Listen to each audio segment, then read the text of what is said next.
Hey, Earthlings. Yeah, good intro there, Roger.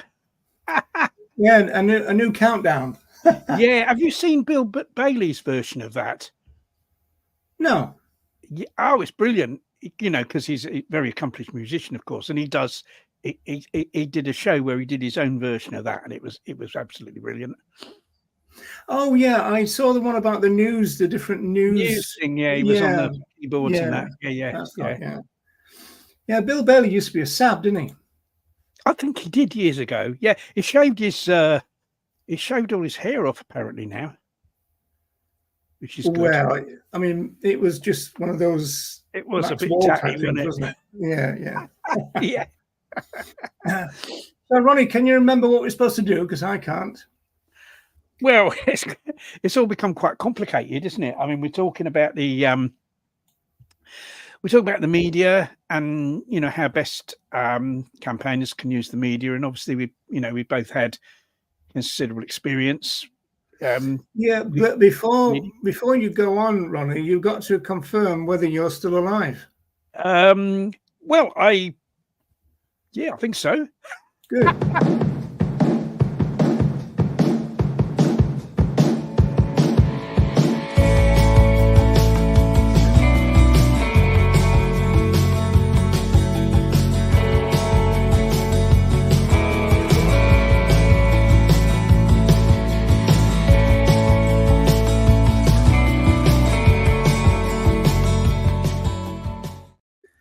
Yeah, so the media, we're going to talk about the media because the claims making of a social movement is absolutely crucial. So it's important that we get our message right and our language right.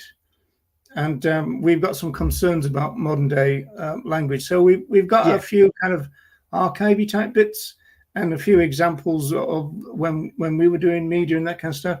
Yeah. And as Ronnie said, we were both press officers for the ALF, and well, you were first, Ronnie. You were the I mean, I sort of became press officer by default, really, because I've been in jail a couple of times, and so I was like known to the media, and so when ALF actions happened and they wanted some comment on it, they would somehow get in touch with me. I mean, it was quite complicated because I kind of didn't, this is way before the days of mobile phones, and I didn't even have a phone. I didn't even have a phone where I lived. And I think it was through, often it was through like the BUA, the British Union for Abolition of Vivisection. The media would call them and say, "Is there any way you can get Ronnie Lee to speak to us?" And then I'd go in there quite often, and they'd tell me that someone from the media had phoned, and then I'd get back to them. So it tended to be a bit of a long-winded process. But then I kind of sort of officially became the press officer. I thought, well, it's needed for someone to speak to the media, explain why people are taking this direct action. So when that happened, I actually did have the use of a telephone. I mean, I had I had a desk at the BUAV where I had a telephone, and then when they moved premises, I had a little office. They set part of their office aside for other kind of animal rights groups, and I had a little office there. And then eventually we moved from there. We had a press office in Putney in southwest London, and then that moved to Hammersmith, and so it became a little bit more kind of organized, and there was a telephone there where the media could contact me. But it was it wasn't me contacting the media. I wasn't sort of proactive. What would happen is when activists carried out an action, they'd often make a claim of responsibility. They very often phone, say, the Press Association and claim responsibility for an action, and then that would go out to all the various different newspapers and TV channels and everything. And then anyone from the media that wanted more information would then telephone me. So I quite often got or almost always got calls from the media about things that I didn't know anything about. I didn't know these actions had happened.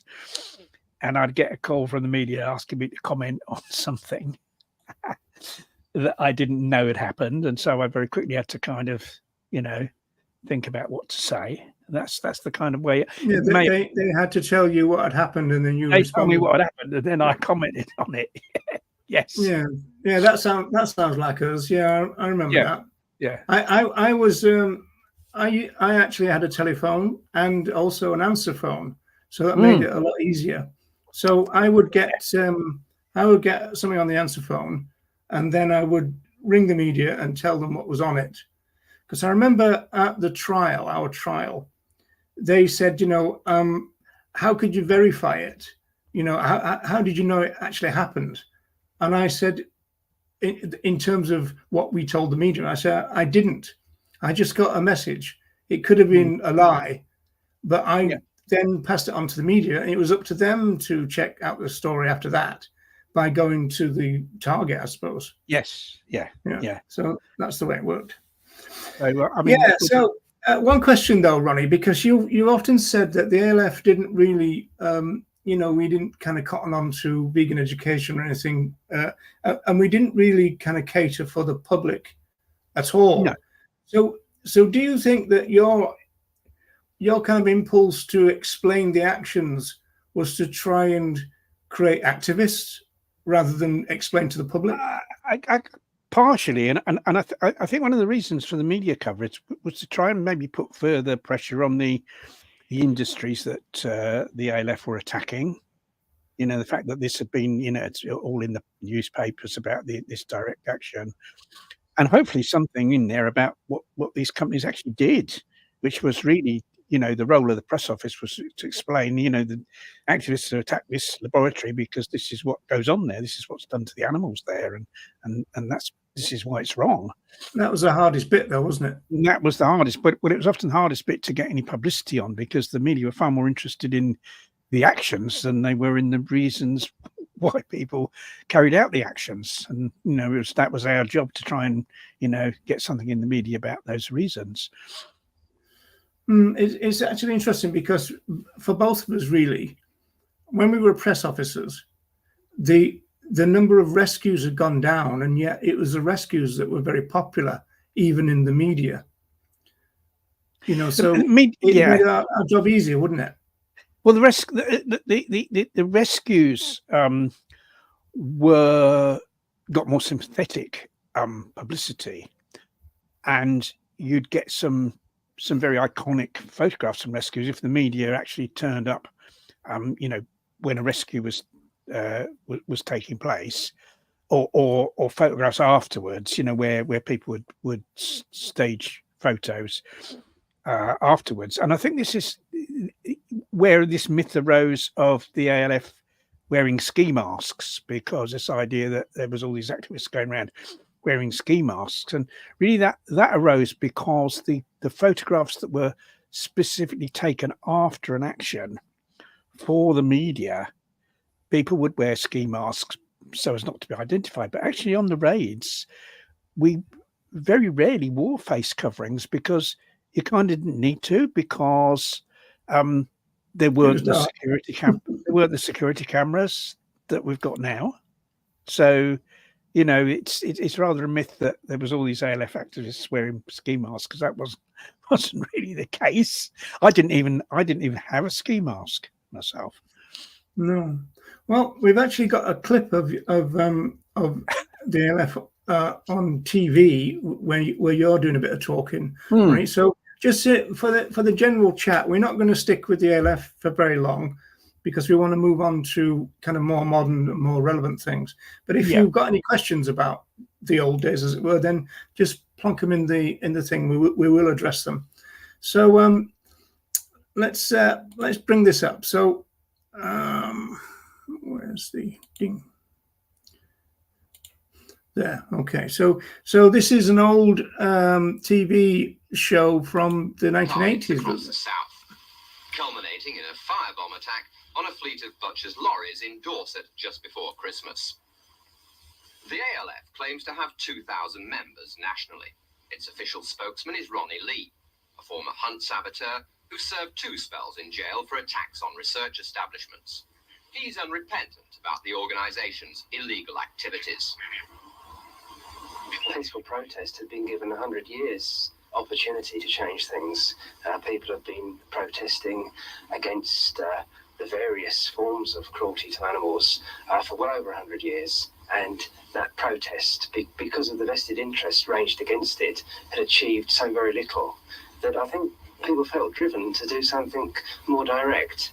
If people don't do that, it means that the animals are going to carry on suffering, and I would rather see damage done to property than suffering caused to a sentient creature.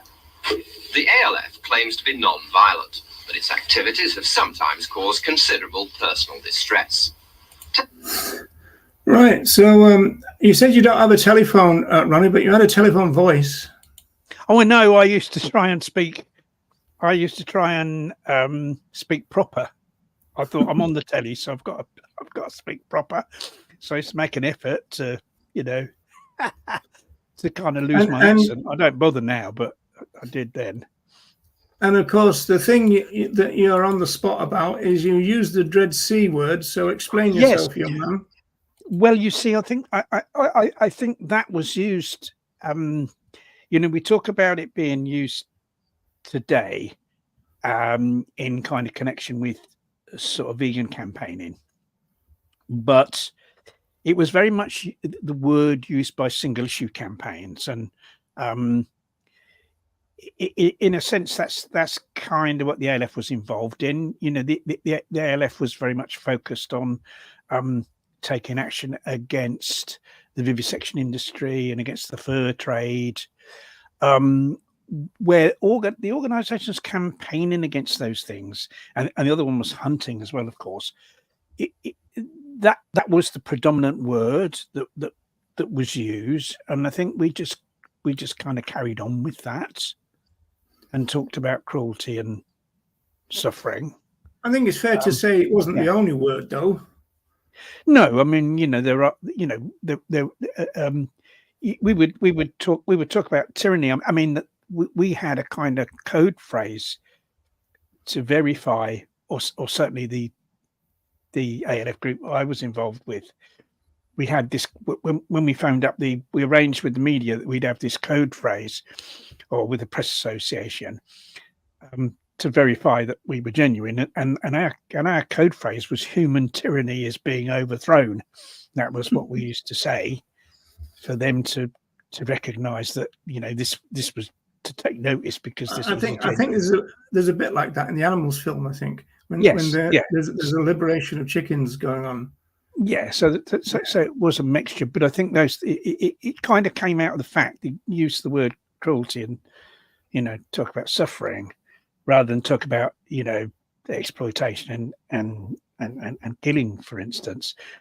I think was just to follow on from what organisations campaigning on those issues were already doing. That those were the words they were using.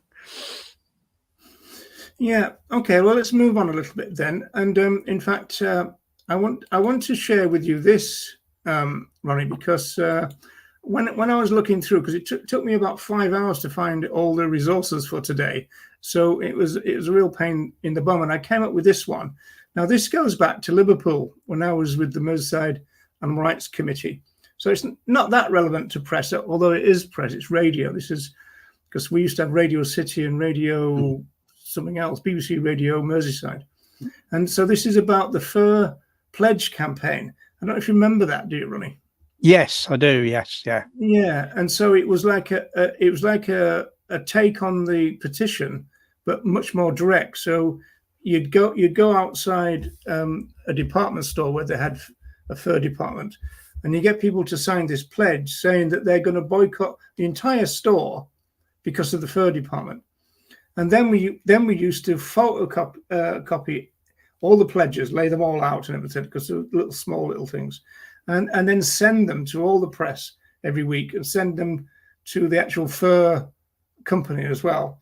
And so it was a kind of pressure campaign, an early one, I suppose. So let's just have a listen to that, because there's an interesting story to it as well.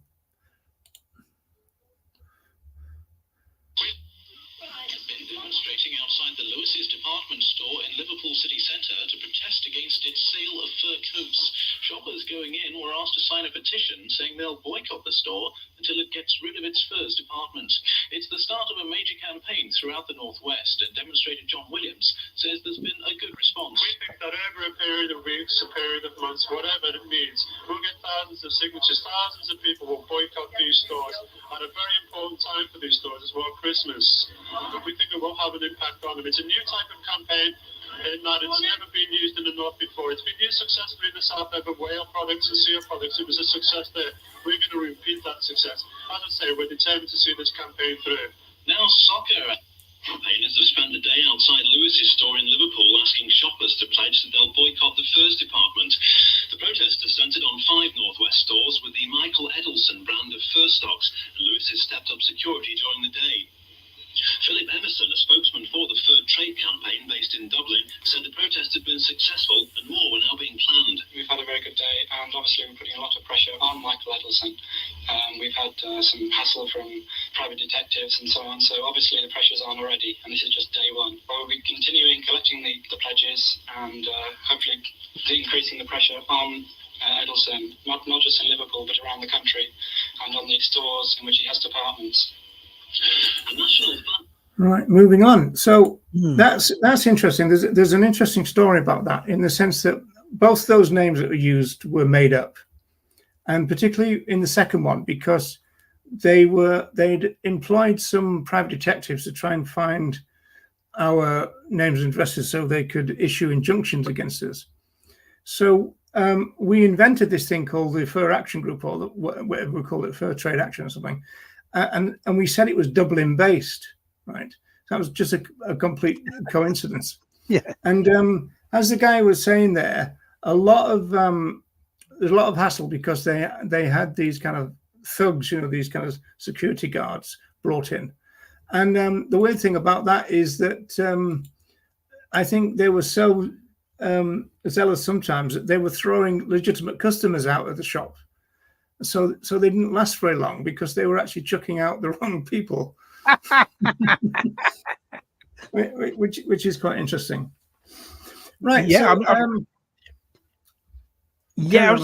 So it's interesting that all these department stores at the time that had fur departments. Now the only department store now in the UK with a fur department is Harrods in London, and yet almost every city had a department store with a fur department, didn't they, at one time? Indeed. Yeah. I mean, it was just everywhere, wasn't it, at one point? Yeah. So, I mean, one of the successful campaigns, and I mean, the ALF played a big part in it, of course, through the damage campaigns against department stores that had fur departments. And yeah, I mean, it ended up with a massive reduction in the retail fur trade, didn't it? I mean, how that equated to other animals being spared is difficult to say, because instead of furs, would those people have bought something else made from animal products? We don't know, do we? But no, you'll probably find that they'll be wearing leather or something. Right. Now, okay, so moving on, there's a little section here which kind of features me, really, and the reason for this is that I've always said it's very important, but the question is, I don't know whether you could do this anymore, but I've got some examples, and it's not that long ago, from 2018, 2019, 2021, and 2022, and it's all to do with Veganuary. So these are 4 interviews. It's not the full one, so I've just clipped bits out, and it's with the same. The first 3 are with the same journalist, who is called Kira Plunkett, right? And then so you can see in the first interview, she's got all her pre-recorded or pre-prepared questions and everything, and they're all kind of standard kind of questions about veganism, and then I kind of tell her about the philosophy, and you'll see then of the subsequent interviews how her interview style towards me and veganism changed, because, you know, she was just thinking, oh, it's a diet and this kind of stuff, right? And so you'll see how it changes. So let me bring that back up. Afternoon's programme, I'll be joined by Dr. Just shut that off for a minute. Okay, so this is a Kildare radio show. And as I said, it's all very preconceived. She thought it was about health. She even thought it was something to do with detox, as you'll hear. And so it's really kind of interesting to see how we kind of progress over time. Roger Yates of the Vegan Information Project. Dry January has become an increasingly popular fixture on many people's calendars. They don't drink anything for the month of January, perhaps trying to make amends or allow their bodies a bit of time to breathe after the excess of Christmas. But now around 120,000 people in the UK and in Ireland are taking part in Veganuary. To discuss this, I'm joined on the line by Dr. Roger Yates of the Vegan Information Project. Roger, you're welcome to the programme. Yes, thanks very much. Thanks for having me on, and hello to all the vegans, the pre-vegans in Kildare. Now, Veganuary, for those that aren't particularly familiar with it, is the notion that people will, quote-unquote, go vegan for the 4 weeks of January. Yeah, that's right. It's interesting, really, because from our point of view, the first thing we always say, and the emphasis really is the fact that veganism is a philosophy. You know, it's about justice and peace and non-violence. So it's not actually a diet. And so, you know, Veganuary is kind of like the stress on food there, really. And, you know, unfortunately, their ethical resources are rather poor. But so we would really try and stress the ethics of it. So do you then find Veganuary and the lack of a philosophical basis behind it offensive to you? No, it's not offensive. It could be a problem, but the thing is, it could also be like a starting point. You know, the research suggests that whatever the kind of starting point for veganism and the interest in checking out the vegan philosophy, that part of it doesn't matter. What is important is that if you don't engage with the ethics and fairly early on, then that could be a problem, because the research suggests that ethical vegans are the ones who stay vegan. And so we would try to kind of move people along from thinking that we're going to eat vegan for a month. You know, veganism is a much bigger idea than that. It also, from a medical standpoint, and I'm in no way, shape or form a medical doctor, a dietitian, a nutritionist or anything, but it seems an awful lot of people are taking part in or engaging in Veganuary as some kind of form of detox for the excess of the festive season. And I think most people will say that the assumption of a detox is useless, because you have a kidney, you have liver, you have skin, you have all of these organs that are well able to do that for themselves. So then one might ask, Roger, what's the point of this? Well, you know, obviously, you know, you could say that Veganuary is a bit of a gimmick. You know, it is kind of trying to feed into that kind of New Year's resolution, you know, weight loss, health thing. And as you said at the beginning, you know, people kind of have this kind of dry month. And it's kind of like, well, we've had a big excess over the Christmas period, and now we're looking for some change. And it's kind of trying to feed into that. What we would do is see that as a starting point and say, yeah, okay, that's where you're coming in from. But if you want to check out veganism, then, you know, you need to look at the philosophy, you need to look at the ethics, and, you know, you need to go to probably some better resources like Go Vegan World and the Peaceful Planet, for example, you know, and also, you know, probably check out the philosophy of animal rights. That would be very important. I imagine, in much the same vein as any other kind of quote-unquote diet, viewing Veganuary as a short-term diet period will really mean you're setting yourself up to fail, because I think something like 80 or 90% of New Year's resolutions fall at the first hurdle anyway. So it seems that the number of people who will successfully make it through Veganuary are very small anyway. Well, I would say that would be more likely if people just remain thinking of it as a dietary thing that they're trying out for a month. You know, and there is that issue that you talked about in the trail, really, which is that, you know, a month for some people might not be enough. You know, people tend to forget that we got used to the kind of food that we like and the textures that we like. You know, people tend not to have liked their first cigarette or their first pint of beer, for example. You know, and with children, you know, flesh products are often have to be disguised, with breadcrumbs and lots of sauce and stuff like that. So we have to kind of get used to it. So when you switch to a plant-based diet, then there's obviously a retraining of the palate going on. And a lot of people say to us that, well, it really worked for them at 3 months. And, and they got to the stage where, after 3 months, the thought of a flesh product or a dairy product would not be repulsive to them, but it would be fairly off-putting because their palate had changed. Well, then you've kind of proven your own point, Roger, about how important the ethical standpoint of choosing a vegan lifestyle is. If it takes, and everybody will be different, but if it takes up to 3 months to fully acclimatise to a plant-based diet, that's quite a long time.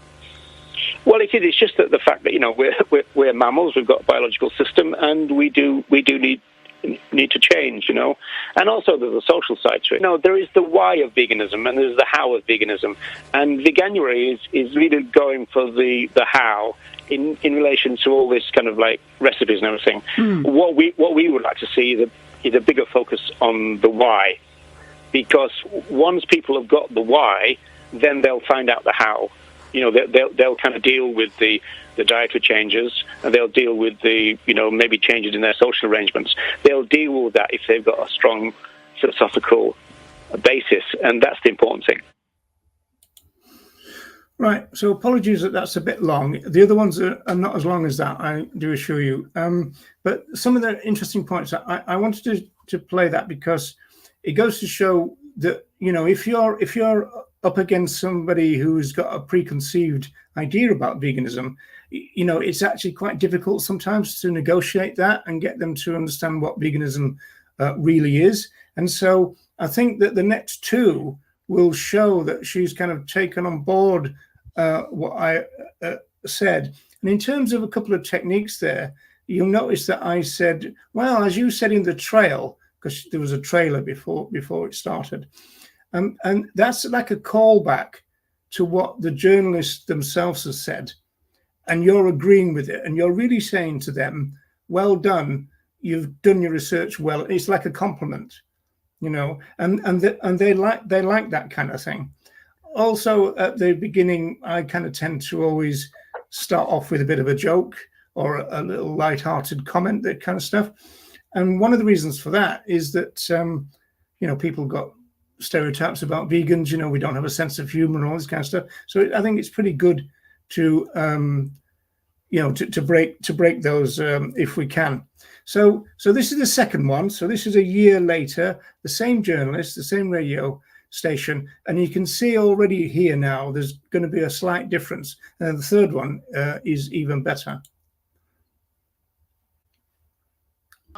It's veganuary. We'll be finding out all about that with Dr. Roger Yates of the Vegan Information Project.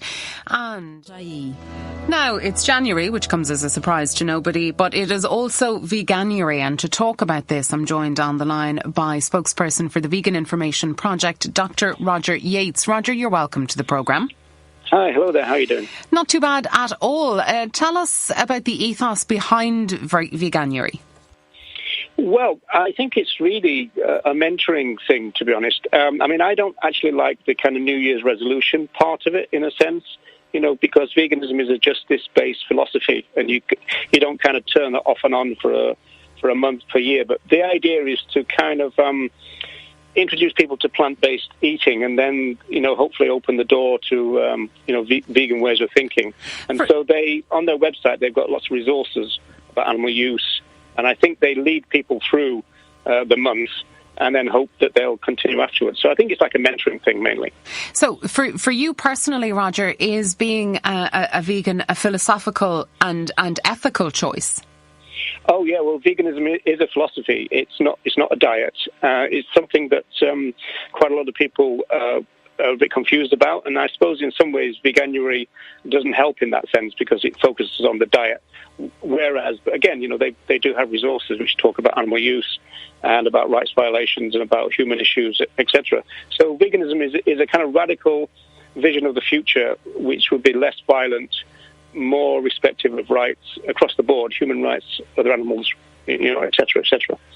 What do you think about celebrities? I'm thinking particularly of the likes of Beyonce, who would... Yeah, so she had a bit of a thing about celebrities. It turned out that this journalist didn't like Veganuary very much because she thought it was a gimmick, which is why it was all kind of phrased that way. Again, in terms of what I would do at the beginning of things is ask them how they are, and they then respond, and makes it kind of friendly. Another thing which was interesting as well is that in the first interview, I said that the Veganuary ethical component was very low. In this one, I say it's really good because it seemed to change year on year. I don't know whether you remember that, Ronnie, but you used to look at their website year on year, and it was different. So what you'll find is in the next one, it had gone back down again, and so I mentioned that. Now this third one is probably the best because we've now got a relationship. She knows what veganism is, and some of this now is not really an interview. It's almost like we're both making vegan related points. So that in that sense, it's really kind of interesting to see the journey that she's been on from having a preconceived idea of veganism to understanding what it really is. Let us know. Now, Veganuary may have become something of a gimmick. To discuss this, I'm joined on the line by Dr. Roger Yates. He's an organising volunteer at the Vegan Information Project. Roger, you're welcome to the programme. Yes, hello there, and thanks for having me. Before, I suppose, we set out, it's important to know to note that being a vegan in the traditional sense of that definition is as much an ethos and a philosophy as it is a way of eating. Yes, that's right. I mean, obviously there is a dietary component to it, but ultimately, veganism stands for justice. It's a kind of liberation movement, obviously liberation for other animals, but ultimately the people who founded the movement thought that humanity could benefit as well, because the idea would be to have a less violent world, essentially. And so what, in tandem with a lot of other health-related fads that we invariably see people engaging in January, Veganuary is the notion that you eat a plant-based diet for January in order, I don't know, to get over the excesses of Christmas, in the same way that, people start 100 days of walking on January 1st, or people may have dry January, and there's nothing wrong with any of those things. But do you think the concept of Veganuary, Roger, is in some way taking away from people who elect to lead a vegan lifestyle, or is perhaps giving the wrong message about veganism? It can do, and so the vegan movement has got to be kind of careful with it, in the sense that, like you were saying, some people, all these resolutions after Christmas and everything, and so I think the ultimate aim would be for people to kind of try a plant-based diet, and then hopefully they will also be exposed at some point to the ethics of it. That's the issue, in the sense that I had a look at the Veganuary website, and there seems to be less ethical content than there used to be, and so that would be a real worry for the vegan movement, I think.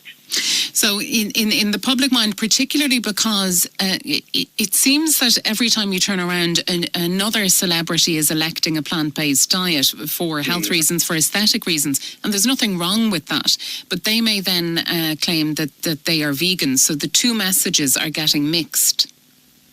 Yes, that's perfectly true. And also, the vegan movement can be culpable as well here, because obviously all social movements like to, want to be as big as possible. So often, you get a celebrity who claims to be plant-based, and they're kind of co-opted into the vegan movement and given that label. And so, it's kind of complicated, but the differentiation between plant-based and veganism is very important. It's just that it's sometimes difficult for people to kind of really grasp the difference, I suppose. And what is the key difference for you? Well, as you said, veganism is a philosophy. It's a way of living, but it's also kind of mindset. And so, in a vegan world, this world would be completely transformed, because it'd be about peace, justice, non-violence. And so that would, again, go in relation to other animals, but also to humans. So, there would be, in theory, no domestic violence, no sexual violence. It would be a peaceful world, and that's what the pioneers of the movement wanted to do. I mean, we got to remember that the movement was begun during the Second World War, and so they saw veganism as part of the peace movement. They kind of declared peace during a global conflict, which was quite a radical thing to do. I have to say, Roger, you and I have spoken before. I've done many interviews on veganism, and never once have I heard that origin story. About the Second World War? Or concepts of justice or anything like that. Oh, yeah, that's right. They said that. And in fact, in 1945, one of the co-founders, the best-known co-founder of the movement, called Donald Watson, he described the aims of the movement to oppose oppression and exploitation of all sentient life. If you like, and this goes into a little bit of social movement theory, when a movement grows and becomes more mainstream, there is a bit of a pressure to become more moderate in terms of, your claims making, in terms of your aspirations. And that, I suppose you could say, has happened to the vegan movement. And so you do have these people kind of, don't say anything too radical, just concentrate on, on the soy milk or whatever, So there is that pressure, I suppose. It's just that the ethical vegans, obviously, because of their stance, they want to emphasize the ethics of the situation all the time, and that's what we do. So do you think, Roger, that people who are either unaware of the philosophy of veganism, haven't educated themselves about its ethical precepts, should not call themselves vegan and should just say, I eat a plant-based diet and leave it at that? I think the answer to that is yes, but it's a controversial thing to do, because then you end up with, you're not a real vegan type thing, which is obviously a very divisive thing to say. So,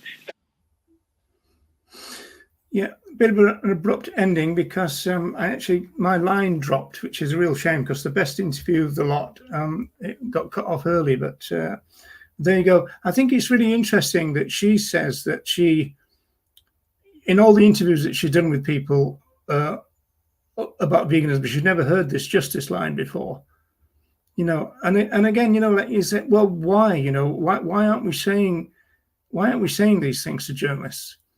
Why aren't we trying to kind of make sure that they understand what veganism is? I mean, they can't ask us any decent questions until they understand it, can they? No. I think that's important. And I think it's also important to remember that when we're doing interviews like that, whether it be on the radio or the television, that you're not just speaking to the journalist, you're speaking to the people listening. So what you're saying is just as much for the people listening, perhaps even more for the ones listening, than it is for the person who's interviewing you. And I think it's always important for people to remember that. Oh, yeah, absolutely. Well, of course, I mean, they're just a vehicle for you to get to the public, really. So the final one, which is the shortest one, you'll be pleased to know, is another Kira. This is Kira Noble now, who replaced Kira Plunkett. So what you'll see is because we've kind of started again now, and so now what you've got is this interview is more like the first one, because we're back to kind of square one with a journalist who doesn't quite understand what veganism is. So that's interesting stuff. Good afternoon. Welcome to the first Kildare Focus of 2022 with me, Ciara Noble. Thank you so much for those numbers. And then Dr. Roger Yates will join me. He's an organising volunteer for the Dublin-based Vegan Information Projects. And Veganuary, is it a gimmick? Are you doing it? Have you heard of it? What do you think of it? Dr. Yates will go through it with us. He himself has been a vegan for many, many decades. I believe it's about 2 or 3 decades at this stage. And I'd like to hear from you if any of you are trying veganism this January. 0833. Now, some people in January are also trying new things such as Veganuary, and people are asking, is it a gimmick at this stage? But there's lots of athletes out there, high performance athletes saying that they see great benefits from it, unexpected benefits of switching to a vegan diet. And a lot of people are just asked to take the chance. Joining me now is Dr. Roger Yates. He's an organising volunteer for the Dublin-based Vegan Information Project. Good afternoon to you, Dr. Yates. Hi, Ciara. How are you doing? I'm good. I'm always really interested in Veganuary. Myself, I'm a celiac. So it's kind of difficult for me at times to, would say, even have a vegan meal because a lot of the times it could have wheat, etc. But for most people, switching to plant-based seems to be at its easiest stage at the moment, especially when it comes to our local supermarkets. Yeah, well, I mean, obviously, Veganuary is kind of given a bit of a business opportunity for supermarkets. So a lot of them are kind of latching on in that sense, Okay, and obviously, if you are trying to encourage people, or not even encourage people, are deciding to go for a more plant-based lifestyle, what advice would you have for them, Dr. Yates? And I guess coming away from the kind of gimmicky commercial side of the situation. Yeah, well, that's the important part, actually, because the research suggests that if people engage with the ethics of veganism, then they tend to stay vegan. Whereas if they think of it as a diet, it doesn't. And so that's, in a sense, the kind of danger of veganuary, because, veganism is a justice-based philosophical position. Right. So, and then I have to start again, really, because, she's actually saying, oh, give us some advice on how people can do veganuary and everything. And of course, I didn't want to answer that question, so I didn't, But it's interesting, the fact that if it's possible for modern day social movements to build up a relationship with a particular journalist, that's really, really useful. It's what we used to do back in the day, or at least I did. I mean, my relationship with one journalist was so good that he actually told a couple of fibs at the trial, to kind of help us, So that was pretty good. There's another really weird thing where another radio station in Ireland, this is going right back now. We're talking about, I was still in Vegan Ireland, and she used to call me Dr. Roger on the radio all the time. And she came on and she said that she was a vegetarian for 20 years, but she wanted to try this veganism idea. So then we went through the thing about it not being a diet and all the rest of it. And then I think she rang me back about 4 days later to do another section on the radio. So we did that. And then I think we maybe agreed to meet at a restaurant or something. And we were gonna come back again for a third session on the radio. And this is all within a couple of weeks. And suddenly everything went quiet, and we found that her program had been taken off the air. Right? And it'd been changed from a talk show to a late night music show. So I always thought that must be the animal use industry power or something going on, because she was obviously having an effect. I mean, we were talking about 2012, so this is before what you might call kind of modern day veganism. Is before AV, before Joey, before Ed, I think even before Aspie, I'm not quite sure. And so, they weren't used to having a lot of stuff about veganism on the media. And it looked like somebody had said, well, we're not having this, we're going to cut it off, It could that could well have been the case. Could well have been the case. I mean, I used to do, same as you, I sort of built up a relationship with a journalist on our sort of county radio station who used to call me all the time in relation to vegan issues. And I think he gradually understood about it being a philosophy. But then that sort of came to an end, because I think there was something he wanted to interview me about and I couldn't do it. And I think he went to the Vegan Society again and instead.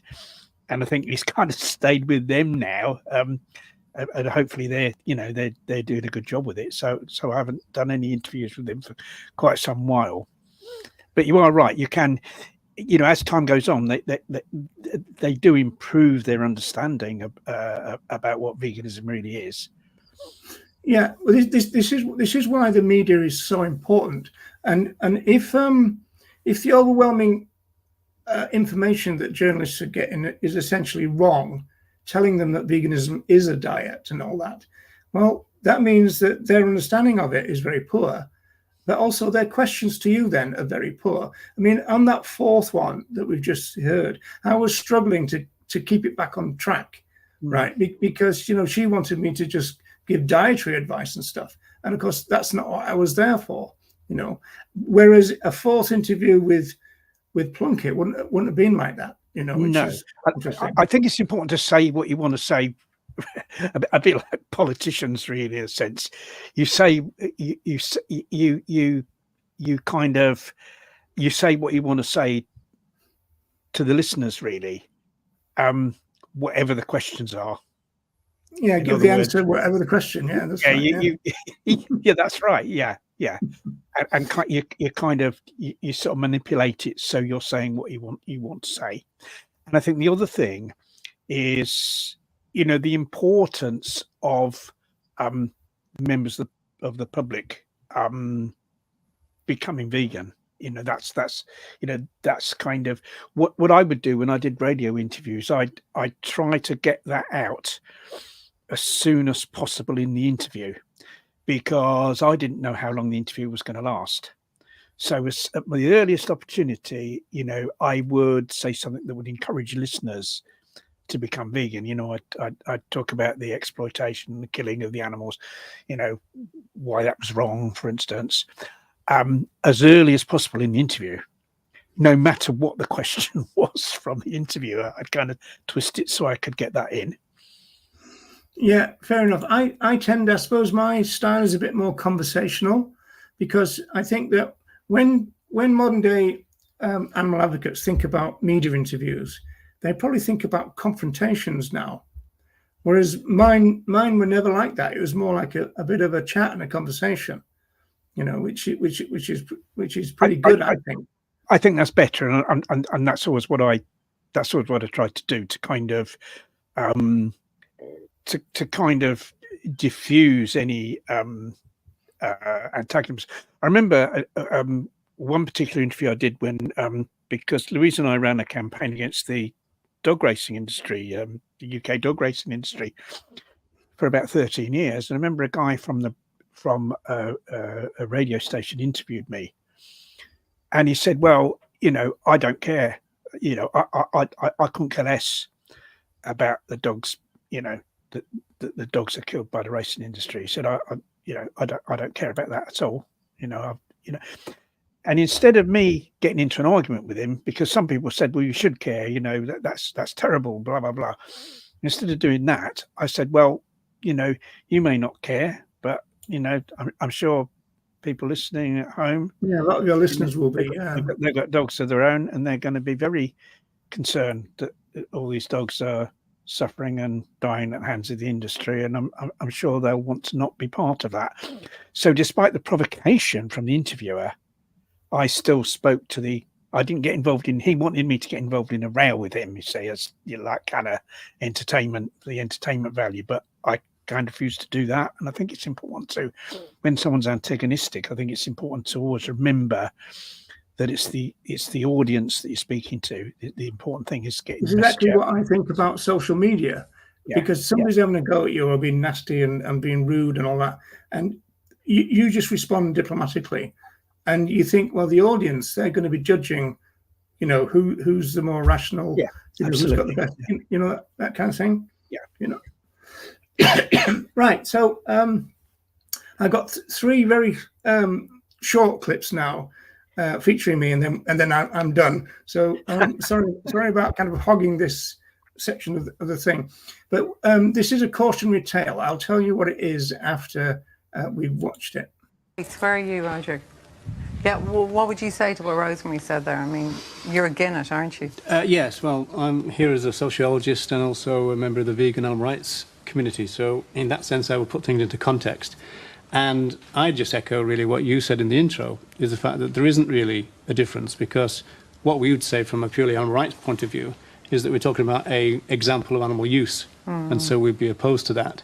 And fur is one example, but as you say, leather is another, and so on and so forth. What we're looking for is a change in the culture. And so it's interesting in the sense that fur goes up and down, So that really means that, I guess, we've got a battle of ideas yet to win. Okay, to my panel, Nuala Don. Right. So the context of that was they rang me up. I was still a university lecturer then. They rang me up and said, we've got this this program, and we've got a panel, and we want to talk to you at the end. And would you try and do like a sociological summary of everything you've heard, right? And then about 3 people in, she did that. She came straight to me. And we were talking before that one thing you've got to be careful of with the media is that they'll often break the rules that they themselves have set, won't they? it can be quite frustrating because it's kind of like, well, you didn't say that. You said it was going to be, there's no point in kind of doing that because it doesn't count for them. They just change things all the time. Yeah. And then the next one is another TV program that we were on, and the guy interviewing me was very kind of anti-vegan, and he made some outrageous claims. And on this occasion, he interviewed me at the stall. It's winter, so it's very dark, and he didn't like my answer.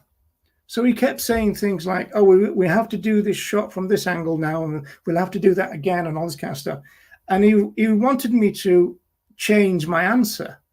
But he asked me the same question about 7 times, so I gave him the same answer 7 times.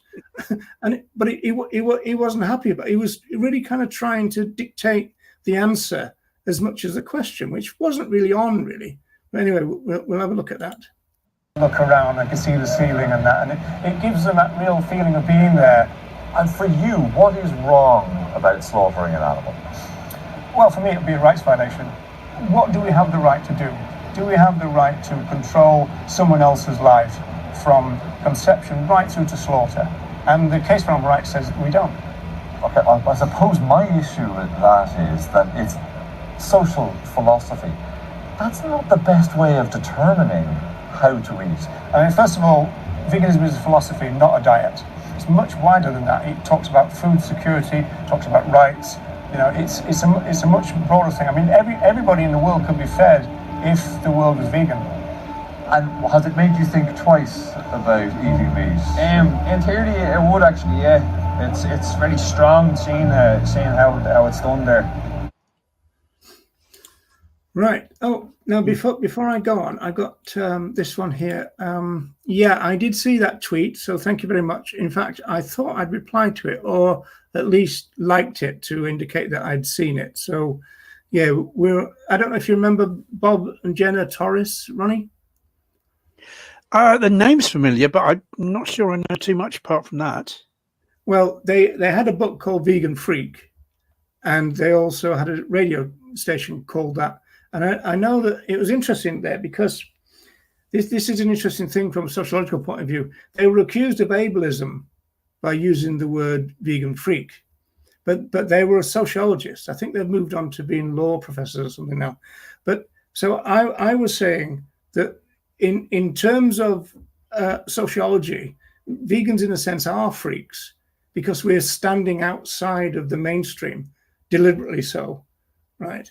And it is true that language is ableist, but it's also true that they didn't kind of mean it that way. But, it's still not cool to use it, as it were. Right, and so the final thing, I think, let me get rid of that juggling here, is a thing that I put up, this is about 4 years ago. I've done several interviews with this particular guy, and he's always been very good. He's got a really kind of, again, conversational style. There was one interview I did with him. We were booked for 15 minutes.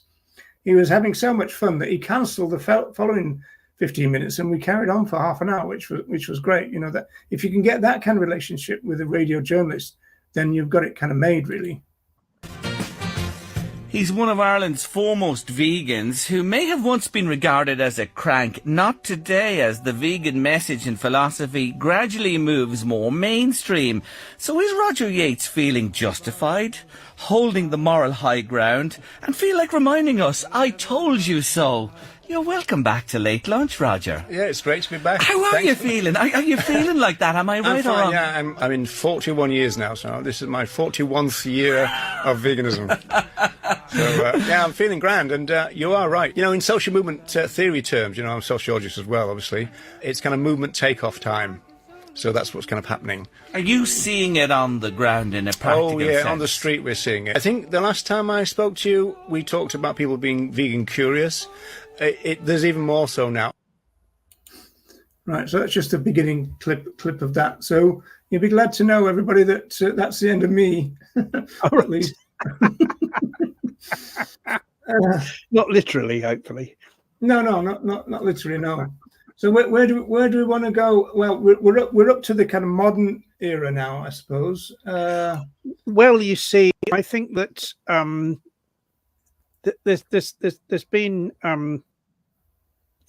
quite a lot in the media from vegans that I've been concerned about, and you've been concerned about as well, in terms of the language, the messaging, the claims making, and that really applies to where I've seen it really is in television interviews, and also in press releases that have been made by various organizations. So we could maybe go through some of those. Yeah, we shall do that. I'll be loading up. Actually, there is something from Tom Reagan, which I thought would be quite interesting, but this is from around about 2000, I think, when he was on the Late Late Show, which is a famous Irish. No, that's right. That's not. This is The Moral Maze. So that's a BBC radio show, kind of famous one with Michael Burke. And it's quite interesting. One thing I've noticed about modern day spokespersons is they feel as though they must know all the answers to all the questions. Whereas, see how Reagan deals with that here. Question to Dr. Reagan. You said earlier that animals had the right to freedom. Should pets be banned in that case? I think that's a difficult question. Companion animals are in some ways wandering between two worlds. They don't really quite belong in the small apartments in which many of them live, and at the same time, a Chihuahua is not ready to be reintroduced to the wild. There's a very difficult question there. Well, it's Look, not I wouldn't want to say, aren't you avoiding the issue? No, excuse me. What I'd want to say is this. If the expectation is that animal rights advocates must know all the answers to all the questions, no, we don't. There are lots of things we don't know. There are lots of difficult questions that divide people of goodwill. But the fundamental question is, or not what do we do about cases like this, but do we have the right to take animals, take their lives, invade their body, and deprive them of their liberty in pursuit, in a systematic way, not for their good, but for our good? Do we have that right, or are we violating their rights? Animal rights advocates in Great Britain, animal rights advocates in America, animal rights advocates across the world think that we don't have that right, and we violate their rights when we do that. Dr. Reagan, thank you very much for joining us. Yeah, so he was a master at that. One of his favorite phrases is "That's a very difficult question," and he wasn't afraid to say that, because he's basically saying some questions, especially philosophical questions, are very difficult. And so he always used to say that what we need is people of goodwill to come together in order to solve these issues, which really is kind of true. That if you've got a complex moral and ethical situation, it's not as though there's one person who knows all the answers, And even though he was a philosophy professor, he was quite modest about it and said, well, I don't know all the answers, and nobody does, right? And so I think it's a bit of a mistake sometimes when kind of modern day vegans do tend to think that they have to have, all the answers kind of, as it were, on tap, because I think that becomes a little bit too kind of robotic in a way. Right. Yes. So the present day then. So first off, let's go for Animal Rising and your friend and mine and everybody else's, Piers Morgan, because there's one time when I started wondering whether no vegan spokesperson should even go on the Morgan show, because you're always going to get the same thing, aren't you? You're just going to get belligerence and stuff. I don't know whether a different kind of style would appeal to him or not. He's had people like Norman Finkelstein on, who's very, comes over as a very professor, kind of educated, and he will listen to that kind of voice, whereas he just wants to shout everybody else down. So let's see that. He likes vegan food apart from die-hard vegans. I never meet a healthy-looking vegan, and I never meet one who doesn't yap on and on about being a vegan. I like steak, but I don't talk about it 24/7. I feel for the animals that are forced into gas chambers, who have their lives taken from them. Amazing plant-based options and alternatives that can give you that same taste, satisfaction, pleasure. No, that's the thing. You see, it doesn't taste as good, Tommy, does it? You know, if vegan and plant-based food was so great, they wouldn't go out of their way to try to make it taste like actual meat. So I think that proves the point. I don't believe in cruelty to animals as far as shoving chickens in cages or having animals live on feedlots their entire lives. So there's a solution to this. We can go back to American or maybe UK based for you guys farmers and ranchers that raise their livestock in a humane way. And if you're able to, instead of buying the stuff in the grocery store, go and find somebody that has a ranch or a farm and get your meat from that source. Vegans are not against farmers. We're against animal cruelty. And at the end of the day, these animals still end up at the slaughterhouse with their throat slit. And so that's really where the problem lies. We make plant-based options taste like meat because we didn't give up meat because we didn't like the taste. We gave it up because we didn't want to see animals suffer. Listen, I hear you. I don't like a lot of the animal cruelty that goes with the meat business, and that can certainly be worked on. But boy, I love eating meat, and no vegan's ever going to change my mind. Yeah, a typical kind of mainstream opinion. Now, you could say that she did better than I do because she immediately launched into stuff about gas chambers and everything, right? And so in that sense, informing the public straight away about the plight of other animals. The problem is, by going straight into treatment, it creates all this cruelty talk then. Whereas I think that what you can do by just raising the issue and talking about veganism in a more general sense is create an interest for people to go and find out, oh, what's that all about then? And then they can do some more research. The only problem is that the next place they go to is something like that, and it's all gone again then. Yeah, well, I think you've got a more combative interviewer in Piers Morgan than in the radio interviewers interviewed me, and indeed once I've interviewed you and once I've interviewed myself. But I think you see the woman there who was the woman who was speaking against the cruelty to animals, was she an animal rights person on there, or was she? No, she was pro-use. The pro-use person, the other woman. All three of them talked about cruelty. Morgan did, the vegan did, and the non-vegan did. The vegan woman. There was one. The best thing she talked about really was the slaughter. By saying, well, look, they're all of them go to the slaughterhouse, basically. And that was really the one good point she made. And I think the problem is in talking about the cruelty, because you're not dealing there with a fundamental wrong. The fundamental wrong really is that these animals are exploited and these animals are killed, no matter how they're kept, no matter what slaughter methods are used. At the end of the day, humans are exploiting those animals, humans are killing those animals, and we don't need to do that. We can live perfectly well without doing that. And therefore, because we can live without doing that, it must be wrong to do it. And that's a really, really simple argument for veganism, or at least for adopting a vegan-friendly diet, that I don't ever see used. People talk about cruelty all the time. That very simple, there is no answer to that argument. If we don't need to do it, we have the choice not to do it, then it must be wrong to do it. That's end of argument. But that I don't see that. I don't see representatives of vegan organizations talking like that.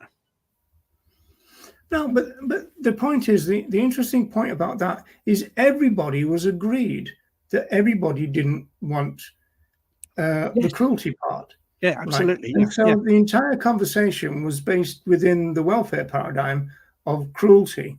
And so everybody can go along with that. The person who was talking about the ranching, she could go along with that. The vegans said it, and Piers Morgan said it. And of course, Piers Morgan came out with the kind of classic mainstream cultural speciesist thing, which is, well, I'm against the cruelty, but I love my meat, right? And that's because what the subtext of that is that you can get flesh without cruelty. And that's the promise of animal welfare. So the conversation was within the welfare paradigm, even though there's a good chance that when the vegan said the word cruelty, she meant something different than the other two meant it. Yes. Yeah, I think that's true. But you can't get your meat without killing. You can't get your meat without exploitation. And so that is what vegan spokespersons should focus on. Yeah. Also, in terms of going back to this thing about the journalists being so clued into, what the things they read, in my experience, journalists can be quite lazy. And so if they're going to interview a vegan, they're just going to have a quick look, what has their own newspaper or what has their own radio station covered in the past, right? And all that kind of stuff. And you'll see that in this next clip. So there's 3 clips here. I think they're all animal rising. The second one, the interview, it might be the last one. I'm not sure.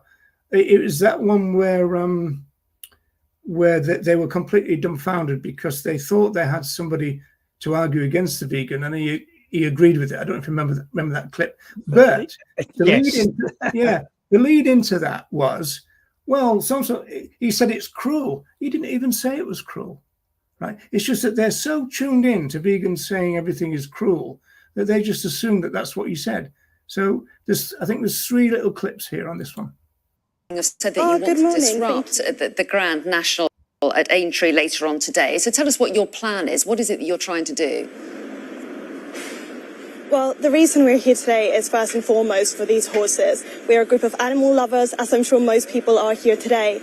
But unfortunately, with events like the Grand National and when we exploit animals in general, for food, for entertainment, we are putting them directly in harm's way. So we are here today to prevent this from happening. This is also part of a much bigger campaign that is happening this summer, not just centred around horse racing, but so that we can have this really important national conversation about our treatment of animals. Alex Lockwood is from Animal Rising, joins us in the studio. Alex, what exactly is going to happen this weekend?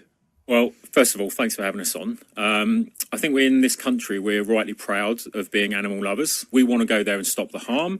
What we're asking people to do is come and join us at 9:30, from 9:30 in the morning outside the gates. Are you going to try and stop the most famous race in the world? Is that your plan? One horse dies every 2 or 3 days in racing in the UK. 50% of the horses who end up in UK slaughterhouses have racing passports. It does harm the animals, and we're against that. So yes, we will try to disrupt the race. But these horses are bred for racing. So if they weren't bred for racing, then the argument is they wouldn't be born at all. Surely it's better to be bred for horse racing and to be cared for as they are than not being born at all. Yeah, I mean, that is the definition of breeding, forcing animals into life for profit. It's very similar to the food system. One of the real tragedies, isn't it, that people who do love horses and love the racing, the only way to actually get close to these wonderful creatures is to actually have them bred for profit. The Grand National's coming up. Excellent. And some organisation called Animal Rising says they want to disrupt it. Joining us from Animal Rising is their spokesperson, Ben Newman, as well as horse consultant Dean Stansell. Now, Ben, first to you. Come on, this is one of the great sporting events in British cultural life. How are you going to disrupt it, and why are you going to disrupt it? Yeah, so horse racing is wrong, and we can do so much better than using animals for fun or food. Dean Stansell, Ben says horse racing is wrong and cruel. Is he right? He is, but I agree totally with Ben. 59 horses have been killed at the Grand National meeting since the year 2000. That's 59 horses' lives lost. Yeah, so they obviously didn't do their research too well. Dean Stansell works for Animal Aid. He's their horse racing expert. Oh, okay. So they really didn't do it then. No. Yeah, I think Alex Lockwood was the best of those 3. I do despair about the animal lover bit, though. The animal lover bit, yes. Yeah. I mean, that's that's something I kind of really dislike. The use of that, like this kind of, pretense that, this nation is one of animal lovers. I dislike that intensely. The main thing that stood out for me from those 3 interviews, and really it's a factor of everything that Animal Rising say or actually fail to say, is they don't mention what ordinary people can do about the situation, right? Because the reason we have a horse racing industry is because ordinary people attend and bet on horse racing, right? There's no message in any of those interviews to ordinary people to say ordinary people can do something about this. Ordinary people can do something about this slaughter of horses by the racing industry by not betting on or not attending horse racing. But they didn't say that. They didn't really say the most important thing that they should have said. Well, they did kind of say you can come along to our demo, though, didn't they?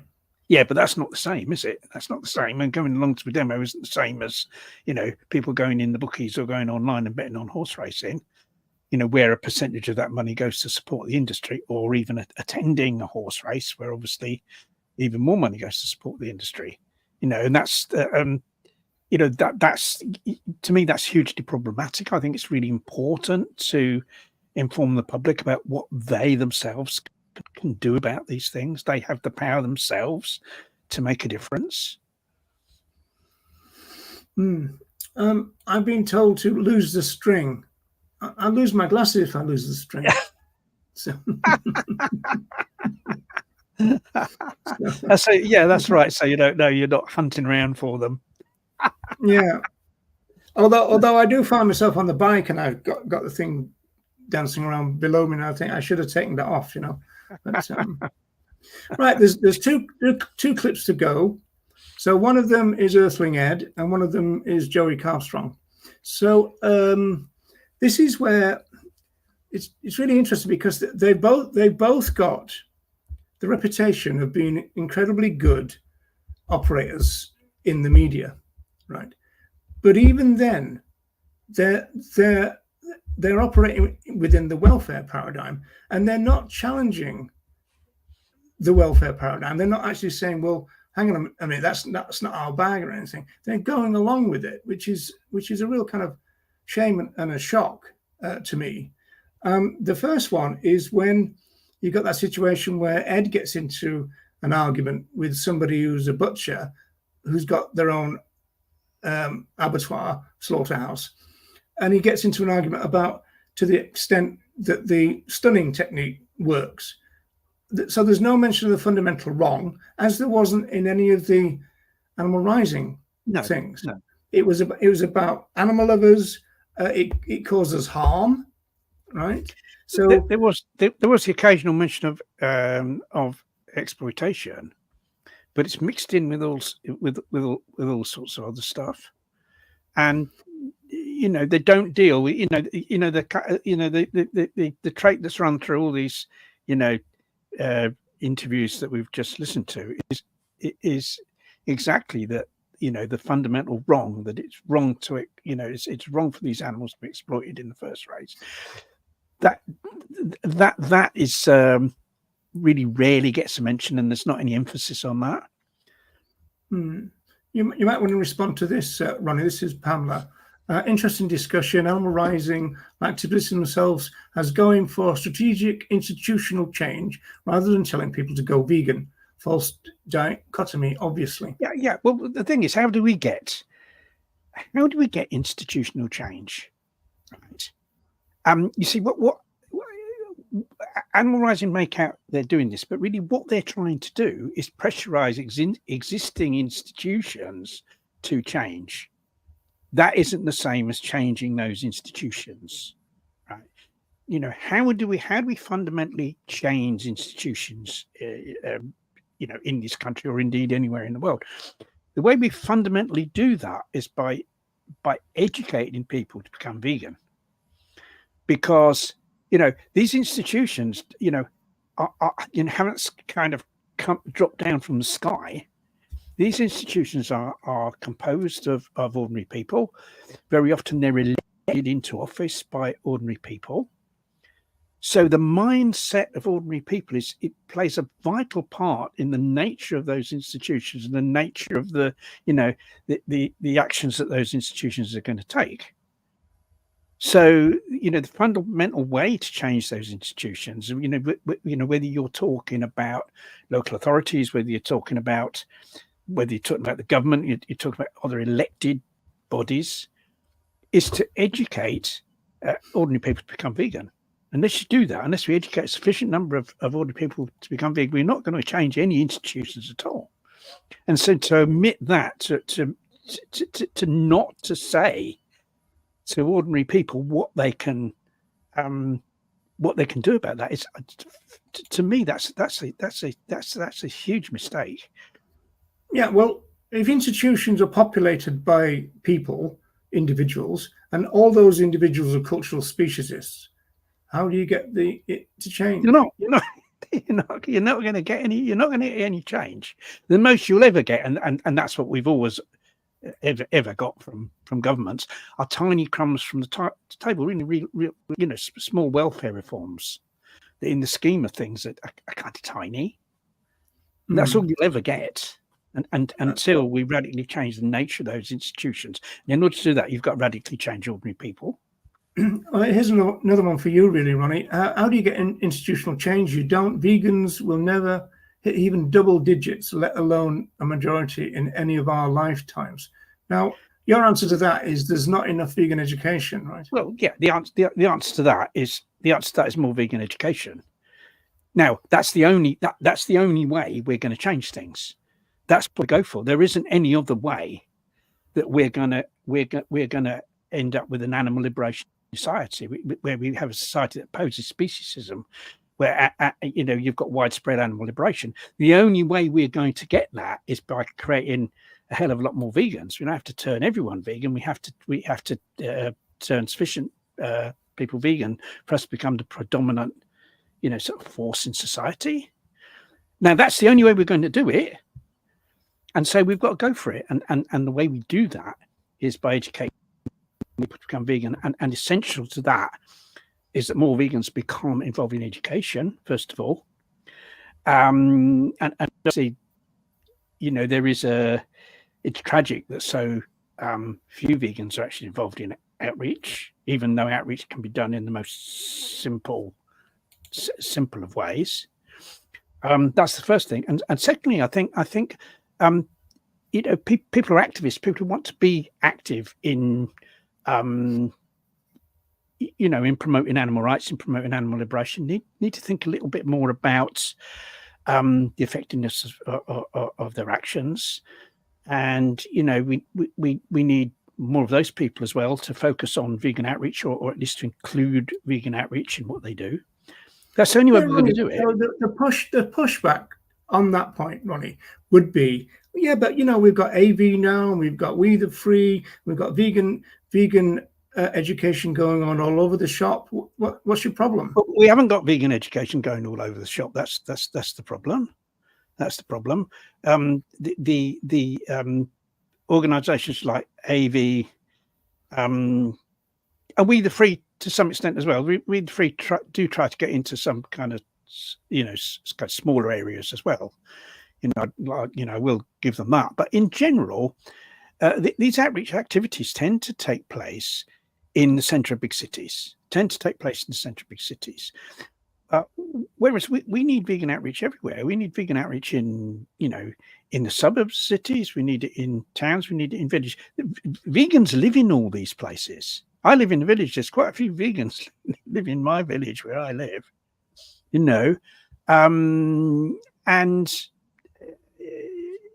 we have vegans everywhere. We just need, what's crucial is these vegans are mobilized to become involved in outreach. That's the problem we have to solve. That's key to animal liberation. And what's also key, and perhaps kind of in a sense even more important, is we get more vegans who are prepared to instigate outreach, to say, right, I'm going to do some outreach, and who's come with me? You other vegans that live around here, come on, come and get involved in this outreach with me. We need people like that. We need instigators. That's really key. That everything. For me, everything depends on that in terms of obtaining animal liberation. That's the only way. I agree with you. I think one interesting question would be, if you think of any given Saturday or any given Sunday or even any given Wednesday, how many people are out doing vegan education compared with the amount of vegans there are? A tiny percentage. We have so much potential. I think people tend to think that vegan outreach is this big, complicated, difficult thing, but it needn't be. I mean, for instance, the village I live, which is like probably several hundred houses.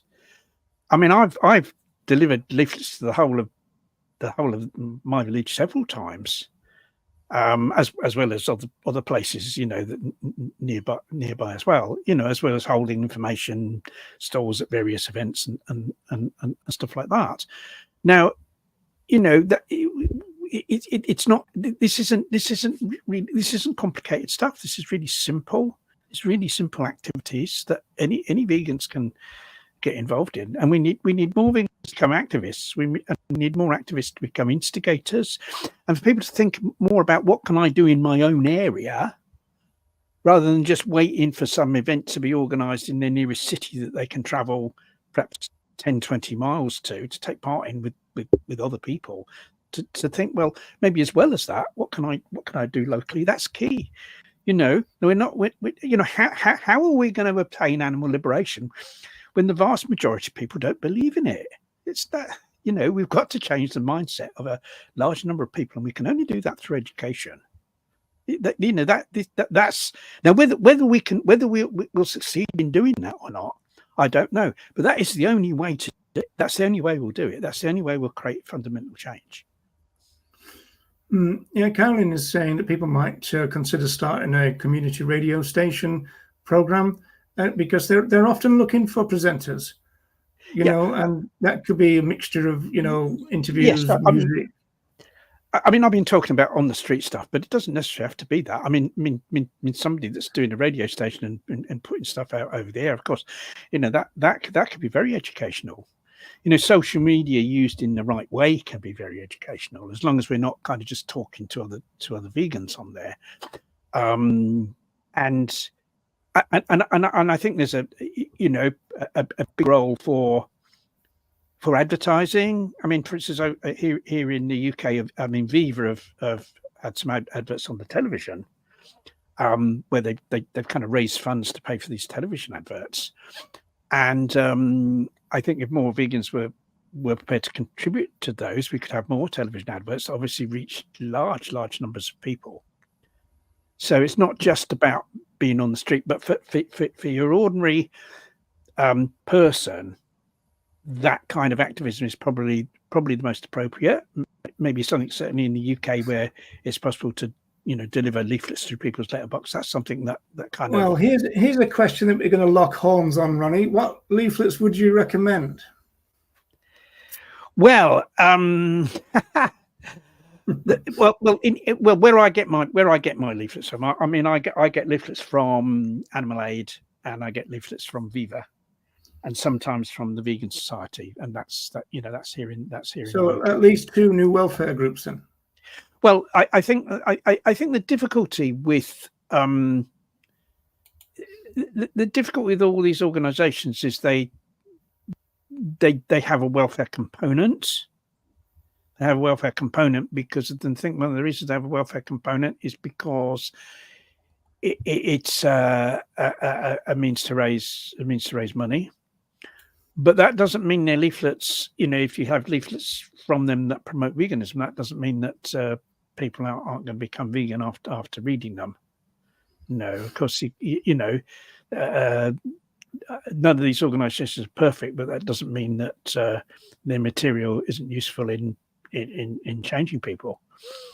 No, okay, fair enough. But I mean, I think I've been a little bit spoilt because I'm in Ireland and there isn't a big presence for the national groups. It means that, for example, we've talked about the media. The media don't just kind of, fly somebody in from England to talk.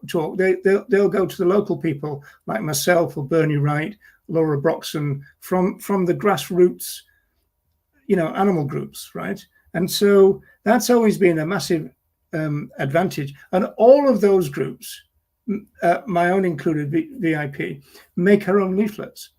And we don't give out your animal aid and your Viva and everything because we don't want to support the corporate welfare structure. I think it's just practicality, and also because you're in Ireland, it wouldn't make sense to be distributing leaflets where that going to come from the UK. But I just think it's the in practical terms.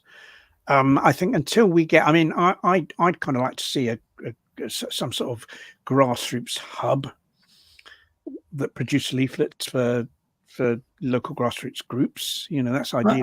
I think Andy is working on that. Ronnie. Yeah, I think that would be good. I think that would be an ideal situation because most people aren't in a position to produce their own leaflets. Our local vegan group, we produce some leaflets, but in terms of the amount of leaflets we distribute, and the fact that you kind of need to sort of change.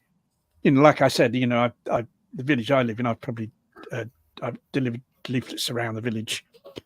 I've probably done it about 5 times now over the last maybe 3 years or something like that. Because of course repetition works.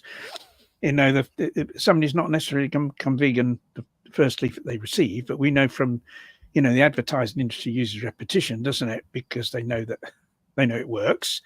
But you can't keep just delivering the same leaflet. It's better to have a different one the next time you do it.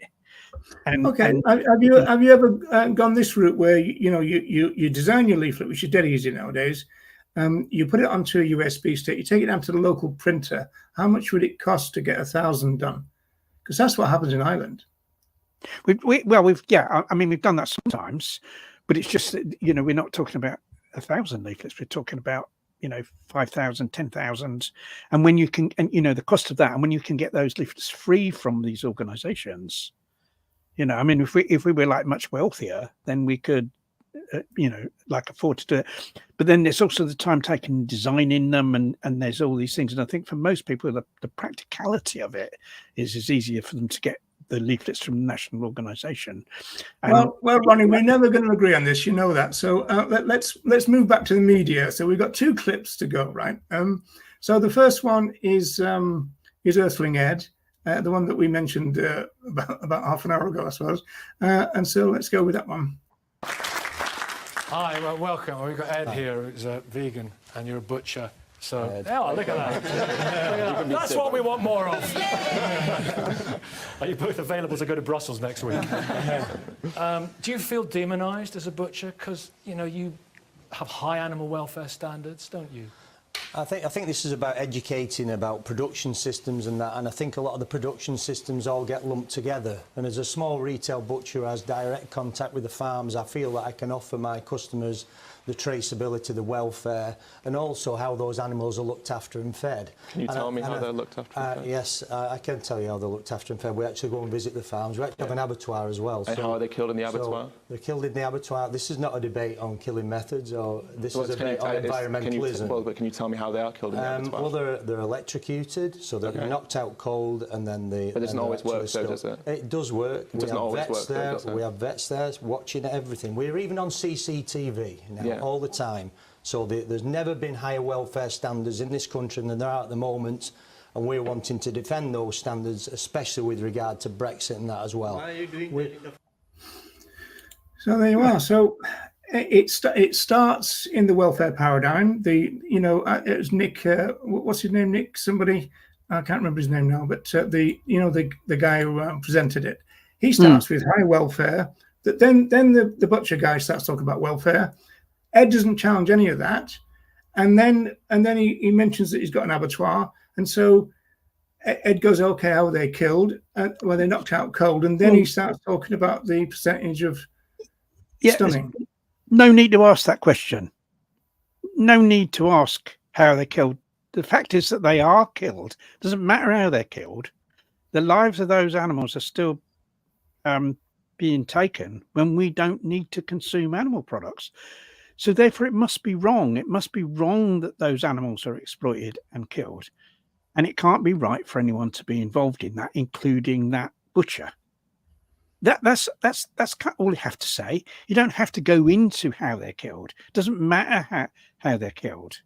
You know, the fundamental wrong isn't how they're killed. The fundamental wrong is just imagine if Ed had gone, well, hang on a second, you know, you're talking about welfare, The fundamental wrong is animal rights, and you know the fundamental wrong is why are you exploiting, and why are you killing those animals when we don't need to do that, when we can all live perfectly well without doing that? Why are you doing it? It can't be right, can it? You know, don't get into talking about, you know, slaughtering methods and whether it's the stunning works. That's irrelevant to the fundamental wrong. Well, and you know, that's the mistake Ed made. I think there's a couple of ways of analysing this. Are the animal rights advocates delving into the welfare paradigm because they think that they can make some impact there?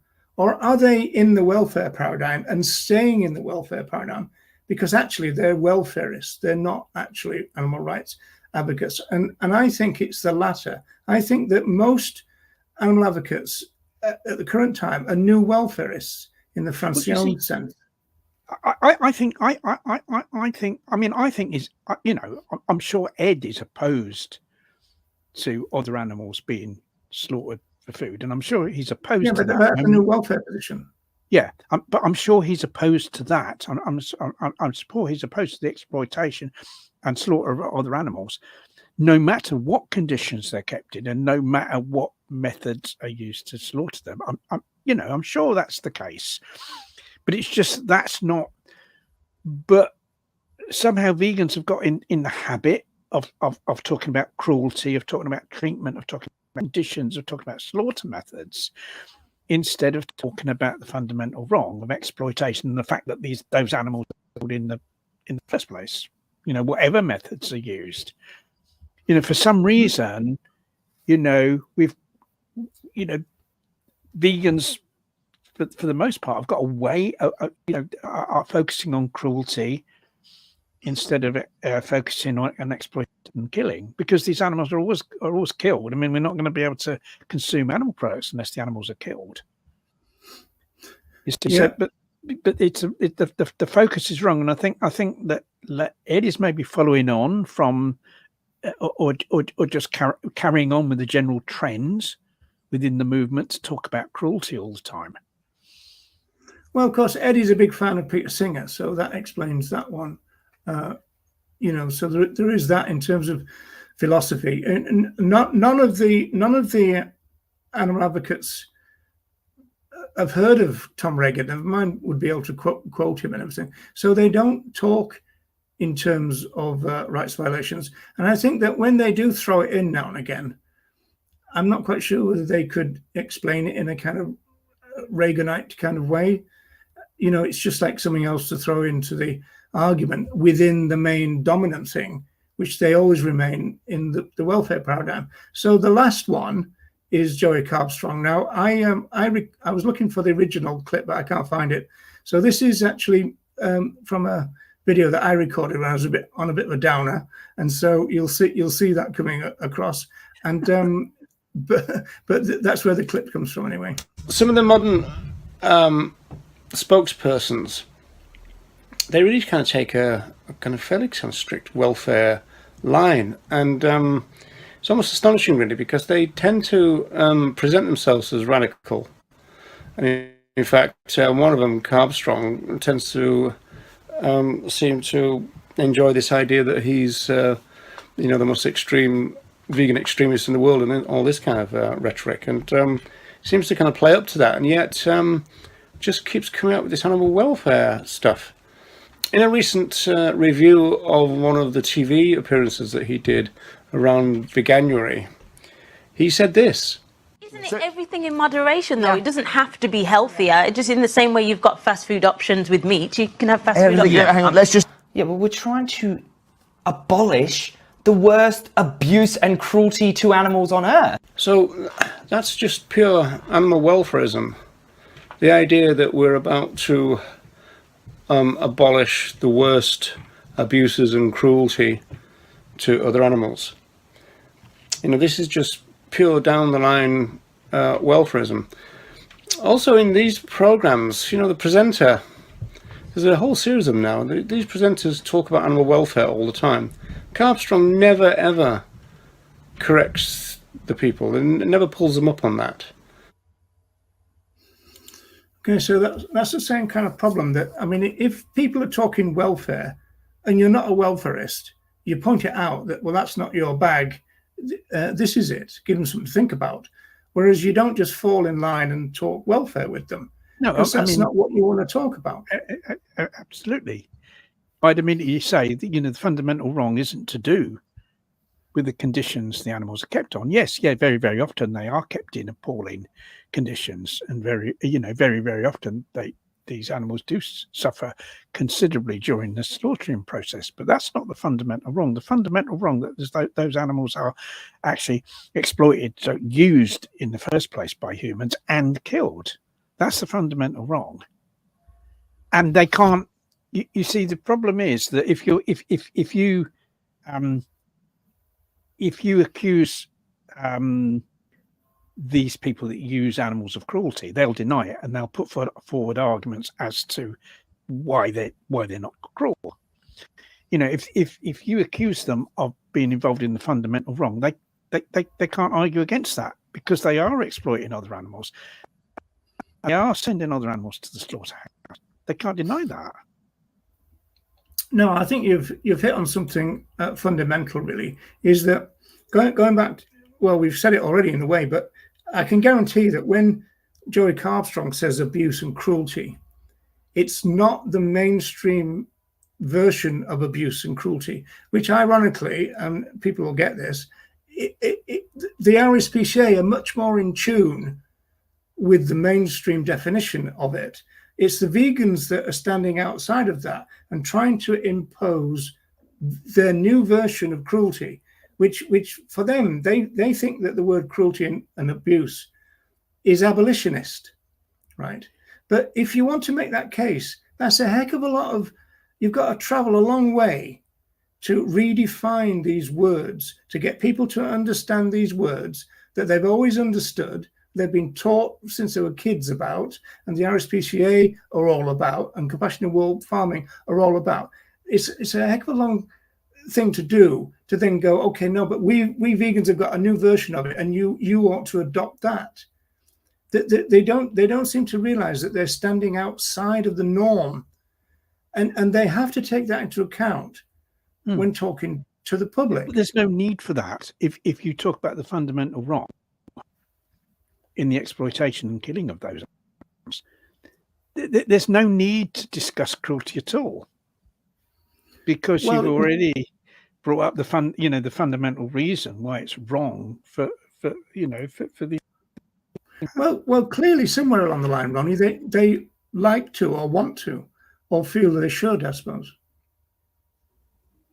Where it's actually come from, I mean, back in the day, I mean, that interview myself, from the 1980s, I was talking about cruelty. It was something that, these single issue campaigns talked about all the time. It was all about cruelty, and whether that's kind of sort of seeped into the way that modern day vegans speak. Perhaps so. Perhaps there's been this historic use of it that continues to this day. Yeah, the danger really is the fact that I think that it's almost like those two words, cruelty. Well, three now really. You've got cruelty, abuse, be an animal lover, and also my favourite one, have mercy. Now those are, especially cruelty and abuse, those are the two dominant words. And sometimes if you go on a place like Instagram, go onto TikTok, that's the only word you'll see, right? So it's not mixed in with oppression, tyranny, all those kind of things that you talked about, right? It's as though for the modern day vegan, there's a direct line between the word cruelty and veganism. You know, don't be cruel means go vegan, whereas it's never meant that culturally. No, and it just leads you into constant debate with people claiming that they're not cruel. And then the vegan says, yes, you are. Right. And so, no, I'm not. And then, yes, you are. No, I'm not. Yes, you are. No, I'm not. You say, well, you know, you send those animals to slaughterhouse, tell you, well, yes, I do. You go then. End of argument, you know. And yet that it's massively overcomplicated. You know, the argument for veganism is hugely simple.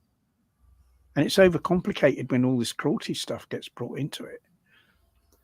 It is. Well, Ronnie, I think we ought to wrap this up. So have we got another one in the pipeline? We've still got to work on it, I think, haven't we? Well, we'll think about what we're doing next time. I mean, the one thing that we kind of, haven't covered, and I think that it's important to, talk briefly about it, is that, in a sense, everyone can sort of play their part in getting stuff in the media. Because I think one thing that's often sort of kind of overlooked are letters to local newspapers. A lot of people still read local newspapers, fewer than was once the case, because of course, people more and more get their news online these days. But nevertheless, these papers are still read by thousands of people, thousands of residents in every area in the country, and it can be a lot easier to get a letter published in those newspapers than in a national newspaper. And I mean, locally, we get letters published in a local newspaper all the time, very often promoting veganism. The most recent one was against horse racing, where the person who wrote you sent me those yesterday, I think. So I apologize. I forgot. Yeah, I forgot to upload them. Yeah, sorry about that. Yeah. Where the person who wrote the letter said that all these horses are killed by the racing industry. It was in response to an article about a young local jockey who had won a race at Ascot. There was all an article about this guy in the paper, and this a woman wrote a letter in response, and the letter was saying ordinary people can do something about this by not betting on and not attending horse racing, and it got a link to the Animal Aid webpage about the horse racing industry. And that was an example of someone trying to educate ordinary people about what they can do, in contrast to the interviews that we saw with animal riding. And I think the thing is, the other thing, of course, is press releases.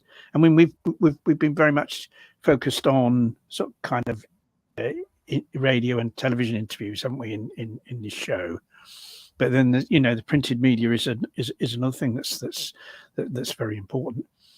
And I think in press releases it's always really important to